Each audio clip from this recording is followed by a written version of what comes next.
আমাৰ সকলোৰে মনত আছে 2021 চনৰ মে মাহত ইনফেক্ট 10 মে তাৰিখে মই শপত গ্ৰহণ কৰিছিলোঁ। সমগ্ৰ নিৰ্বাচনৰ সময়ছোৱাত মই অসমৰ ৰাইজক আন্তৰিকতাৰে সৈতে প্ৰতিশ্ৰুতি দিছিলোঁ যে বিজেপি চৰকাৰ যদি শাসনলৈ আহে 1 লাখ যুৱক যুৱতীক চৰকাৰী চাকৰি দিম।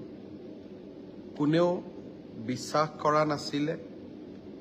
বিজেপি নিৰ্বাচনত বিজয়ী হ'ল, কোভিড আহিলে, সংকটৰ মাজত থাকিও সেই প্ৰতিশ্ৰুতি মই পাহৰা নাছিলোঁ। এটা সময় হৈছিল যে বিৰোধী পক্ষৰ বিধায়ক, বিশেষ এজন বিধায়কে 1 লাখ চাকৰি আমি দিব নোৱাৰিম বুলি ভাবিয়ে মাজে মাজে এনেকুৱাও কথা কৈছিল যে আমি এতিয়া আন্দোলন কৰিম, 1 লাখ চাকৰি চৰকাৰে কিয় দিয়া নাই।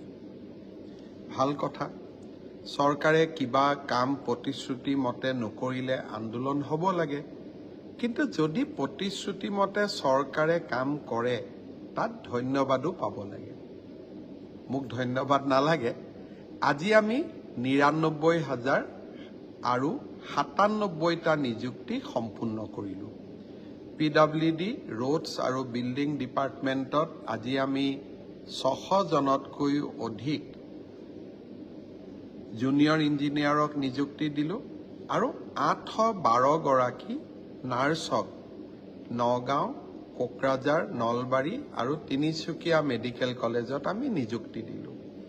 চাওঁতে চাওঁতে নিযুক্তি আজি 1 লাখতকৈ 3টা কম। মই নিশ্চিত যে এই মাহত নহ'লে অহা মাহত আমি 1 লাখ নিযুক্তি সম্পূৰ্ণ কৰিম। অসমত ইয়াৰ আগতে কোনো এখন চৰকাৰ নাছিলে যিখন চৰকাৰে নিজৰ কাৰ্যকালৰ প্ৰথমটো 3.5 বছৰত 1 লাখ নিযুক্তি সম্পূৰ্ণ কৰিছিলে। এটাও হাইকোৰ্ট হোৱা নাই, দুৰ্নীতিৰ অভিযোগ অহা নাই আৰু অসমৰ দুখীয়া আৰু মধ্যবিত্ত শ্ৰেণীৰ লোকে চৰকাৰী চাকৰি প্ৰথমবাৰৰ বাবে পাবলৈ সক্ষম হৈছে। এতিয়া মোৰ লক্ষ্য অনাগত দিনত আৰু 50,000 নিযুক্তি সম্পূৰ্ণ কৰিব পাৰোঁ নেকি। চেষ্টা অব্যাহত থাকিব।